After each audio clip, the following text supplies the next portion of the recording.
કેમ છો વિદ્યાર્થી મિત્રો? હું સાવન પટેલ ડાર્ક હોર્સ સાયન્સની યુટ્યુબ ચેનલ પર આપ સૌનું હાર્દિક સ્વાગત કરું છું. તો હવે આપણે ધોરણ 12 ની અંદર ઘન અવસ્થા ચેપ્ટરની અંદર એક વિડીયોની અંદર જોયું કે ઘન અવસ્થાની અંદર આપણે ઘન પદાર્થોનું વર્ગીકરણ કર્યું કે જેની અંદર સ્ફટિકમય ઘન અને અસ્ફટિકમય ઘન તફાવત જે જોયો એ કોના આધારે હતો? તો સ્ફટિકમય ઘન અને અસ્ફટિકમય ઘનનો તફાવત જે હતો એ ઘટક કણો એટલે કે જ્યારે ઘન પદાર્થની અંદર ઘટક કણો એટલે કે અણુ, પરમાણુ અથવા તો આયનોની જે ગોઠવણી ખરી એ ગોઠવણીને આધારે આપણે સ્ફટિકમય ઘન અને અસ્ફટિકમય ઘન પદાર્થોનું વર્ગીકરણ કરી ચૂક્યા છે. તો એ તફાવત ખાસ યાદ રાખજો. એમાંથી ગુજકેટની અંદર ક્વેશ્ચન પૂછાવાની શક્યતા બહુ બધી છે. હવે આગળ જોઈએ આપણે ફરી ઘન પદાર્થોનું વર્ગીકરણ, પરંતુ એ કોના આધારે? તો હવે આપણે આગળ જોઈએ ઘન પદાર્થોનું વર્ગીકરણ.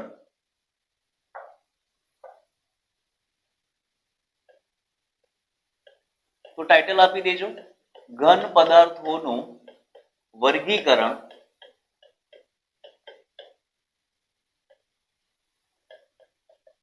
અણુઓમાં રહેલા અથવા તો અણુઓની વચ્ચે આકર્ષણ બળને આધારે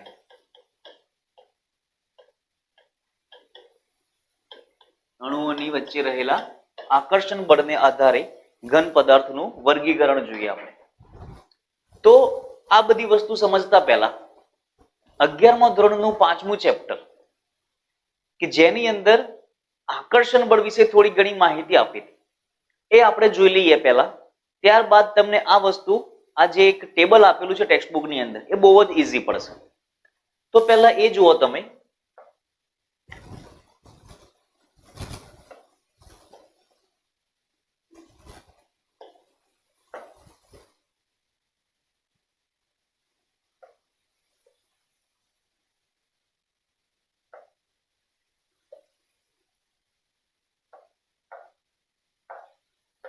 કે બે પદાર્થ લઈ લઈએ આપણે.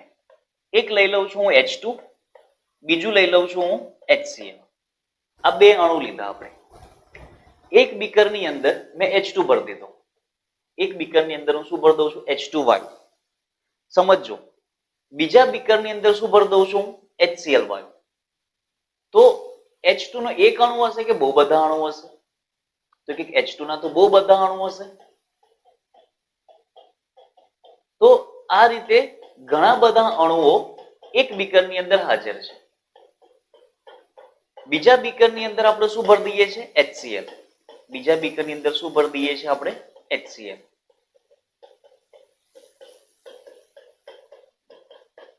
બરાબર છે.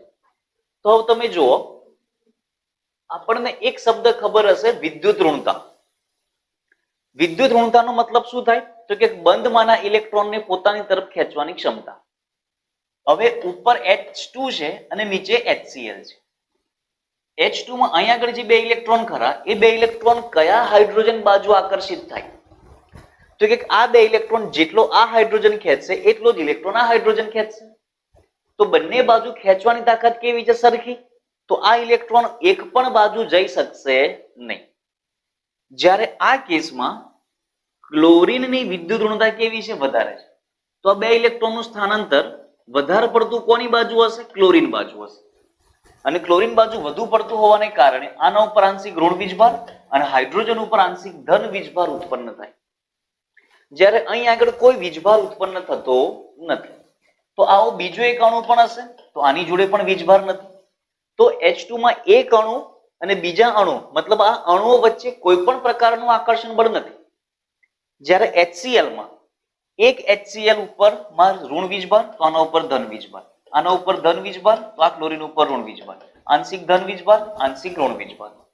તો ધન વીજભાર એક HCl નો હાઇડ્રોજન ઉપરનો ધન વીજભાર અને બીજા HCl ના ક્લોરીન વચ્ચેના ઋણ વીજભાર વચ્ચે એક પ્રકારનું આકર્ષણ બળ. અને આકર્ષણ બળને કારણે બધા એકબીજાથી કેવા થઈ જશે? નજીક થઈ જાય. તો હવે આ પ્રમાણે આપણે આ શેમાં હતું? વાયુ અવસ્થામાં હતું. પણ છે શું? H2 અણુ. HCl પણ કોણ છે ભાઈ? અણુ. તો આકર્ષણ બળને આધારે ઘન પદાર્થોનું વર્ગીકરણ કરવાનું છે. હવે જ્યારે આ ટેબલ આપ્યું છે એ ટેબલની અંદર એમણે ઘન પદાર્થોનું વર્ગીકરણ તો લખ્યું છે, પરંતુ એમણે જેટલી બી આપણી આજુબાજુ જેટલા પણ આકર્ષણ બળ ધરાવતા અણુઓ છે, પરમાણુઓ છે, ઘન પદાર્થ, પ્રવાહી, આ બધાના એક ઘન સ્વરૂપે વિચાર લીધેલા છે. તો એના વિશે હવે માહિતી લઈ લઈએ. તો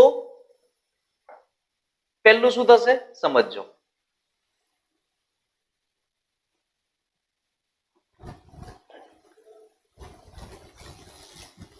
એમણે પહેલું વર્ગીકરણ આપેલું છે ઘન પદાર્થોનો પ્રકાર. સમજો, ઘન પદાર્થોનો પ્રકાર. એમણે પહેલા આપ્યું છે આણ્વીય ઘન. આણ્વીય ઘનનો મતલબ શું થાય? તો કે ઘન પદાર્થો જે શેનાથી બનેલા છે? અણુઓથી બનેલા છે. ઘન પદાર્થો શેનાથી બનેલા છે ભાઈ? અણુઓથી બનેલા છે. હવે એમાં પહેલું શું છે? અધ્રુવીય. સમજો, હવે અધ્રુવીય નો મતલબ શું થાય? તો કે અધ્રુવીય એટલે આપણે હવે જોયું આ કેવું કહેવાશે? આમાં ધ્રુવો ઉત્પન્ન થયા નથી થયા. તો આ પદાર્થના જે આકર્ષણ બળ લાગશે, જે ઘન પદાર્થ છે એમને શું કહી દીધું આપણે? અધ્રુવીય. દાખલા તરીકે Cl2. હવે આ Cl2 માં બે ક્લોરીન વચ્ચે ઇલેક્ટ્રોન કઈ બાજુ જાય? તો કે એક પણ બાજુ નહીં જાય. તો આ બે ઇલેક્ટ્રોન, તો કે Cl2 અણુ કેવો કહેવાશે? અધ્રુવીય. કેમ અધ્રુવીય કહેવાય? તો કે આમાં ધ્રુવો ઉત્પન્ન થતા નથી. હવે આ તમને ક્યારે ખબર પડે? જ્યારે તમને એનો આકાર અને વિદ્યુત ઋણતાનો તફાવત ખબર હોય તો પહેલું ઉદાહરણ આપણે જોઈ લીધું કે અધ્રુવીય સંયોજન. હવે અધ્રુવીય સંયોજનમાં કોઈ પણ પ્રકારનું આકર્ષણ બળ છે નહીં, પરંતુ એ છતાંય થોડા ઘણા અંશે તો જોડાયેલા હશે. તો ઓછામાં ઓછું જે આકર્ષણ બળ હોય એ આકર્ષણ બળને કયું આકર્ષણ બળ કહીએ છીએ આપણે? લંડન બળ. અને આ લંડન બળનું બીજું એક શું નામ આપી દીધું છે એમણે? વિસર્જન બળ. ક્લિયર? આનું ઉદાહરણ આપેલા છે. ઉદાહરણ તરીકે કોણ છે ભાઈ? પહેલું જુઓ છો, આર્ગોન. આર્ગોન કેમ અધ્રુવીયમાં? તો કે આર્ગોન તો કેવો છે? નિષ્ક્રિય છે. હવે નિષ્ક્રિય છે તો કોઈ ક્રિયા કરવાનો તો છે જ નહીં, અને એકલા એકલા જ અણુ રહેશે. H2 છે, I2 છે, આ CO2 છે. કોણ છે આ? CO2. CO2 પણ અધ્રુવીય જ છે. CCl4 આ પણ અધ્રુવીય છે. કેમ અધ્રુવીય? એ 11મા ધોરણમાં ખબર હશે. સ્વભાવે કેવા છે? મૃદુ છે. હવે મૃદુનો મતલબ શું થાય સમજો. મૃદુ એટલે કે એમને તોડવું હોય તો તોડી શકાય. મૃદુ મતલબ તોડવું હોય તો તોડી શકાય.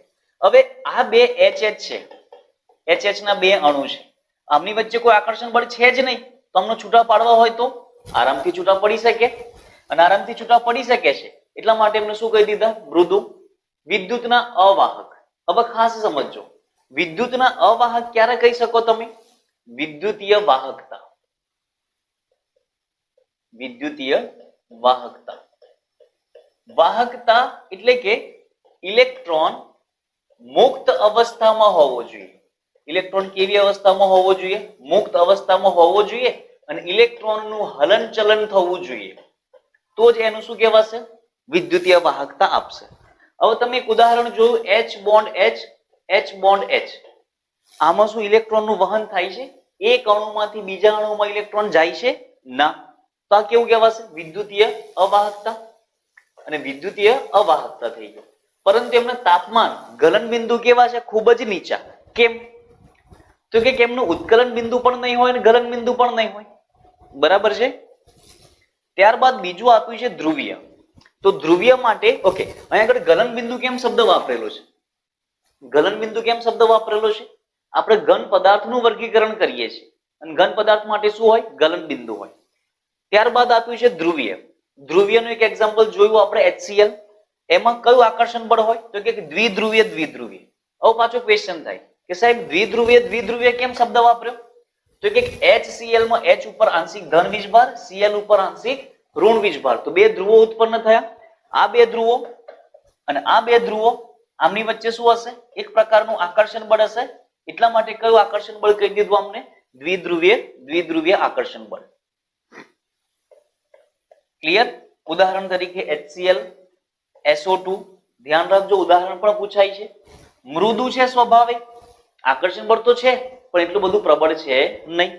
વિદ્યુતના અવાહક જ છે. ઇલેક્ટ્રોન શું સંપૂર્ણપણે મુક્ત અવસ્થામાં ફરે છે? ના. તો વિદ્યુતના કેવા કેવા છે? અવાહક. ગલન બિંદુ કેવા હોય ભાઈ? નીચા. ધ્યાન રાખજો, મૃદુ છે ને, સખત નથી, બહુ જ નરમ છે, અને નરમ હોવાને કારણે એમના ઉત્કલન બિંદુ કેવા છે? નીચા છે. નેક્સ્ટ છે હાઇડ્રોજન બંધિત. હવે હાઇડ્રોજન બંધિતમાં એક જ વસ્તુ યાદ રાખજો તમે, હાઇડ્રોજન બંધિતમાં H2O આ બેસ્ટ એક્ઝામ્પલ છે, 11મા ધોરણમાં પણ આવી ગયું છે. H2O ની અંદર ઓક્સિજન ઉપર શું હોય? અબંધકારક. દરેક ઓક્સિજન ઉપર શું જોવા મળશે તમને? અબંધકારક. તો આ હાઇડ્રોજન ઉપર ઓક્સિજનની વિદ્યુત ઋણતા વધારે, ઓક્સિજન ઉપર આંશિક ઋણ વીજભાર, હાઇડ્રોજન ઉપર આંશિક ધન વીજભાર હોય. તો આ ઓક્સિજન ઉપર આંશિક ઋણ વીજભાર, હાઇડ્રોજન ઉપર આંશિક ધન વીજભાર. તો H2O નો એક H ઉપરનો ધન વીજભાર અને ઓક્સિજન ઉપરના ઋણ વીજભાર વચ્ચે શું હોય ભાઈ? એક આકર્ષણ બળ હોય. તો H2O માં રહેલા આ આકર્ષણ બળને કયું આકર્ષણ બળ કહેવાય છે? હાઇડ્રોજન બંધ કહેવાય. કયું બંધ કહેવાશે? હાઇડ્રોજન બંધ. બીજું શેમાં જોવા મળશે આપણને? HF માં જોવા મળે. શેમાં જોવા મળશે? HF માં. તો એક ફ્લોરિન ઉપર ઋણ વીજભાર, હાઇડ્રોજન ઉપર ધન વીજભાર, H ઉપર પ્લસ, Cl F ઉપર માઇનસ. તો આની વચ્ચે પણ કયો બંધ જોવા મળશે તમને? હાઇડ્રોજન બંધ. પણ એક વસ્તુ યાદ રાખજો, HCl માં હાઇડ્રોજન બંધ હોતો નથી. એના પાછળનું કારણ છે કે ક્લોરીનની વિદ્યુત ઋણતા જોઈએ એટલી નથી, એટલે હું કહી શકું કે ઓછી છે. એવું નથી કે ક્લોરીનની વિદ્યુત ઋણતા નથી, ક્લોરીનની વિદ્યુત ઋણતા છે જ, પરંતુ હાઇડ્રોજન બંધ બનવા માટે જેટલી જોઈએ એટલી નથી. બરાબર છે? તો આ કયો બંધ કહેવાશે? હાઇડ્રોજન બંધ. તો આવા H2O ના અનેક અણુઓ એકબીજા સાથે જોડાયેલા છે.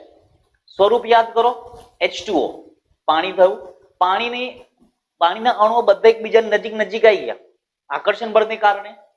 તો શું કહેવાશે? ઘન સ્વરૂપ આવી ગયું. કયું સ્વરૂપ આવી ગયું? ઘન સ્વરૂપ. તો હાઇડ્રોજન બંધ. H2 અહીંયા આગળ કયા સ્વરૂપે લખી શકશો તમે? બરફ સ્વરૂપે. અને એ કેવો છે? સખત છે કે નરમ? બરફ ભૌતિક સ્વભાવ કેવો છે એનો? સખત. પરંતુ શું એમાં ઇલેક્ટ્રોન છૂટા છે? ના. તો વિદ્યુતના અવાહક. અને શું તાપમાન ઊંચું છે એનું? ના. રૂમ તાપમાને પણ તમે બરફને મૂકી દેશો ને તો એ ઓગળી જશે. તેનું ગલન બિંદુ કેવું કહેવાશે? નીચું કહેવાશે. તો ફરી યાદ રાખજો, ઉદાહરણ ખાસ, હાઇડ્રોજન બંધ કરતા દ્વિધ્રુવીય આકર્ષણ બળ ઓછું, એના કરતા પણ ઓછું આકર્ષણ બળ કોનું આવશે? આ બાજુ. તો આપણે આકર્ષણ બળનો ક્રમ પણ જો તમારે લખવો હોય તો શું લખાશે? સમજો.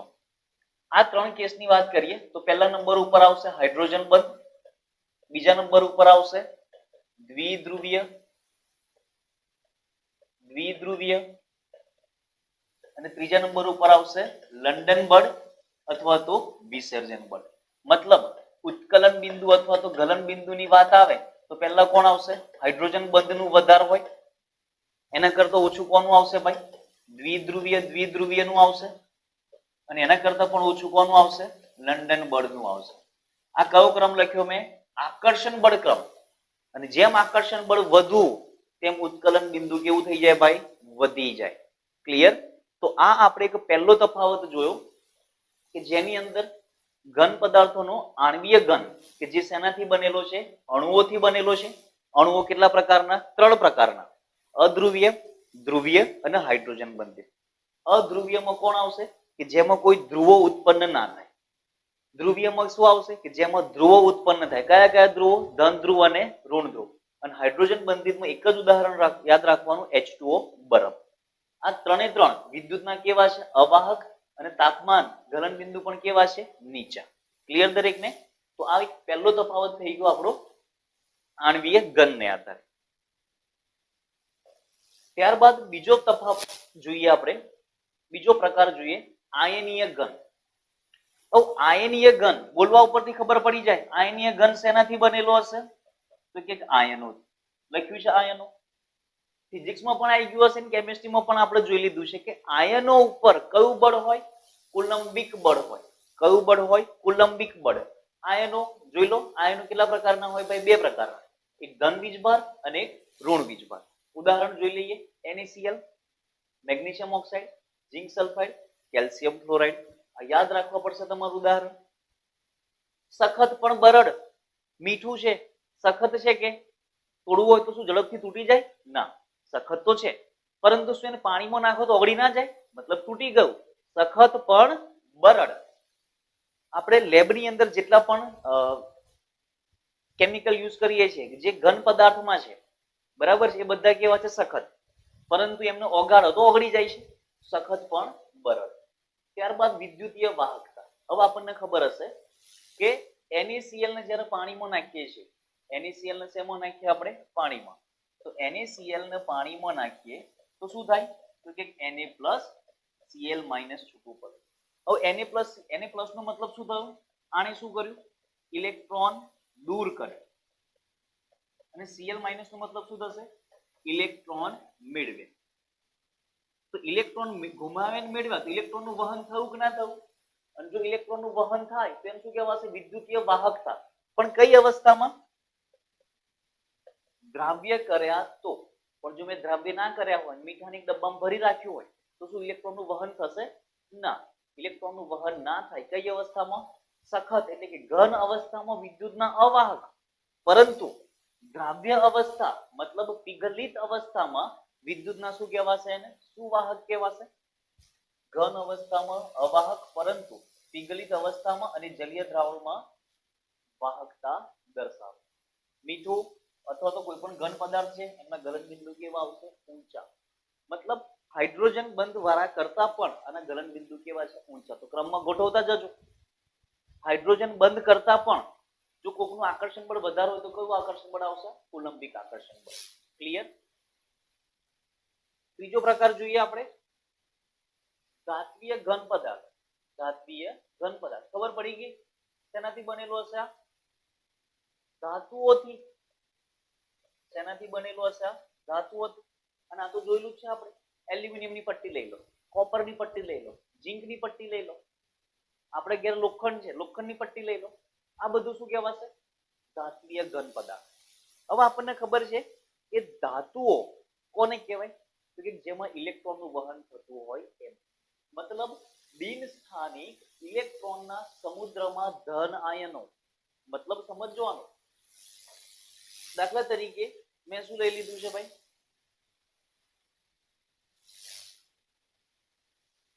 આ એક લોખંડની પટ્ટી લઈ લીધી. તો લોખંડની પટ્ટીમાં કોણ હશે? લોખંડ. Fe, આ રીતે Fe જોડાયેલું હોય. તો સંક્રાંતિ ધાતુ છે. ઇલેક્ટ્રોન મુક્ત કરવાની વૃત્તિ ધરાવે છે. કારણ ઇલેક્ટ્રોન મુક્ત કર્યા. આ દરેકે ઇલેક્ટ્રોન મુક્ત કરી રાખેલા છે. તો જુઓ, ઇલેક્ટ્રોનનો સમુદ્ર કહેવાય કે ના કહેવાય? ઇલેક્ટ્રોન મુક્ત કરે તો દરેક ઉપર કયો ચાર્જ હશે? દરેક ધાતુ ઉપર પોઝિટિવ ચાર્જ હશે. તો આગળ શબ્દ કયો વાપરો? જુઓ, ઇલેક્ટ્રોનનો સમુદ્ર છે. ઇલેક્ટ્રોન ફરફર જ કરે છે અને એની વચ્ચે કોણ છે? ધન આયન. એની વચ્ચે કોણ છે? ધન આયન. તો બિન સ્થાનિક. કેમ બિન સ્થાનિક લખ્યું? તો જે ઇલેક્ટ્રોન છૂટા પડે છે એ છૂટા પડે ઇલેક્ટ્રોન એક જ જગ્યાએ નહીં રહે, ફરફર કરશે. તો બિન સ્થાનિક ઇલેક્ટ્રોનના સમુદ્રમાં ધન આયન. ત્યારબાદ શું છે? કયો બંધ હોય? તો કે ધાત્વીય બંધ. હવે સમજો, ઘણા બધા ક્વેશ્ચન થાય છે કે સર Fe અથવા તમે જાતે વિચારો કે તમારી જોડે જે લોખંડની પટ્ટી છે એ લોખંડની પટ્ટીમાં તો ધાતુ છે. ધાતુ ઉપર ધન વીજભાર હોય તો શું બધા ધન વીજભાર વાળા જોડે રહી શકે ખરા? બધા ધન વીજભાર વાળા જોડે રહી શકે? ના રહી શકે. તો કેમ ના રહી શકે? તો કે આ Fe જ્યારે ઇલેક્ટ્રોન છૂટો પાડતા હોય, એક ઇલેક્ટ્રોન આ બાજુ હોય. આ ઇલેક્ટ્રોન કોનો હતો? આનો હતો. પણ આ ઇલેક્ટ્રોન અને આ ધન વીજભાર વચ્ચે પણ આકર્ષણ બળ થાય કે ના થાય? આનું આકર્ષણ બળ આની વચ્ચે થાય, આનું આકર્ષણ બળ આની વચ્ચે થાય. પોતાના જોડે કોણ હશે? ફરી એક ઇલેક્ટ્રોન. તો આ Fe ઇલેક્ટ્રોન આ બધા જુઓ એકબીજાથી મજબૂતાઈથી જકડાઈ રહેલા છે. અને મજબૂતાઈથી જકડી રહેલા છે એટલા માટે આનું ગલન બિંદુ કેવું હશે? તોડવો હોય તો ઝડપથી તૂટે ના. કારણ કે એક ઇલેક્ટ્રોનને તોડવા માટે અથવા એક ઇલેક્ટ્રોન અહીંથી છૂટો પાડવા માટે તમારે કેટલી જગ્યાએથી બંધ તોડવા પડે? તો એની આજુબાજુ જેટલા Fe જોડાયેલા હોય ને એ બધી જગ્યાએથી બંધ તોડવો પડે. તો એનું ગલન બિંદુ કેવું થઈ જશે? તો કે પ્રમાણમાં ઊંચા. જુઓ, Fe, કોપર, સિલ્વર, મેગ્નેશિયમ સખત તો છે, ટીપી શકાય અને ખેંચી શકાય. તન્ય મતલબ ખેંચી શકાય. ઘન અવસ્થામાં ઇલેક્ટ્રોન ફરફર કરે છે તો ઘન અવસ્થા તેમજ પાણીમાં ઓગાળ દો, જો ઓગળે તો પણ એ વિદ્યુતના કેવા કહેવાશે? સુવાહક કહેવાશે, કારણ કે ઇલેક્ટ્રોન દરેક અવસ્થામાં ફરફર કરે છે અને આકર્ષણ બળ કેવું છે ભાઈ? વધારે મજબૂત. તેનું ઉત્કલન બિંદુ ગલન બિંદુ કેવું કહેવાશે? ખૂબ જ ઊંચું. નેક્સ્ટ જોઈએ આપણે ચોથો પ્રકાર. ચોથો પ્રકાર શું છે ભાઈ? તો કે ઘન પદાર્થોના પ્રકારમાં સહસંયોજક અથવા જાળીદાર ઘન પદાર્થ. સહસંયોજક અથવા તો જાળીદાર ઘન પદાર્થ શેનાથી બનેલો હોય? તો કે આપણને ખબર છે ભાઈ, સહસંયોજક બંધ કોણ બનાવે? તો કે પરમાણુ બનાવે. કયા બંધથી જોડાયેલા હોય? આકર્ષણ બળ કયું હોય? તો કે સહસંયોજક બંધ. સિલિકોન ડાયોક્સાઇડ, ક્વાર્ટઝ, ઉદાહરણ ખાસ ધ્યાન રાખજો, ક્વાર્ટઝ, SiC નું ફૂલ ફોર્મ શું થશે? તો કે silicon carbide. Silicon carbide. Carbon અહીંયા આગળ છે પણ કયા સ્વરૂપે? હીરા સ્વરૂપે. એલ્યુમિનિયમ નાઇટ્રાઇડ, ALN છે ને, ALN મતલબ એલ્યુમિનિયમ +3, નાઇટ્રોજન ઉપર -3. હવે પાછું ક્વેશ્ચન થાય કે સાહેબ ALN3 માં આયનીય બંધ ના હોય? ના. એલ્યુમિનિયમ ઉપર મહત્તમ ધન વીજભાર, નાઇટ્રોજન ઉપર મહત્તમ ઋણ વીજભાર. જ્યારે કોઈ પણ ધાતુ ઉપર મહત્તમ ધન વીજભાર અને ઋણ આયન પણ મહત્તમ હોય ત્યારે આયનીય બંધ ના બનાવે. એ કયો બંધ બનાવશે? સહસંયોજક બંધ બનાવે. હવે આનો મતલબ એવો નથી કે આમાં આયનીય પ્રમાણ નહીં હોય, Al+3 N- છૂટું નહીં પડે, છૂટું તો પડશે, પરંતુ તાપમાન દબાણ ખૂબ જ ઊંચું આપવું પડશે. નહીં તો તમે એવું કહેશો સાહેબ આ રીતે NaCl પણ શું થવું જોઈએ? સહસંયોજક બંધ હોવું જોઈએ? ના, પરિસ્થિતિ અલગ છે. તો એલ્યુમિનિયમ નાઇટ્રેટ પણ કેવો બંધ ધરાવે છે ભાઈ? સહસંયોજક. કાર્બન કયા સ્વરૂપે છે? હવે ગ્રેફાઇટ. અહીંયા આગળ કરેક્શન છે, કાર્બન કયા સ્વરૂપે છે ભાઈ? ગ્રેફાઇટ. હવે ખાસ સમજો કે silicon dioxide, quartz, silicon carbide અને આટલું જે પોર્શન છે અલગ છે. સિલિકોન ક્વાર્ટઝ રેતી, રોઈ કેવી રીતે સખત. સિલિકોન કાર્બાઇડ સખત, ડાયમંડ હીરો સખત, એલ્યુમિનિયમ નાઇટ્રેટ પણ સખત. કે આ બધામાં કયો બંધ છે? સહસંયોજક બંધ. સખત તો છે પરંતુ વિદ્યુતના અવાહક. રેતીમાંથી કરંટ પાસ થાય? ડાયમંડ હીરામાંથી કરંટ પાસ થાય? ના. આ બધા કેવા છે? વિદ્યુતના અવાહક. આકર્ષણ બળ ખૂબ વધારે છે ભાઈ. તો તાપમાન ગલન બિંદુ કેવા હશે? ખૂબ જ ઊંચા.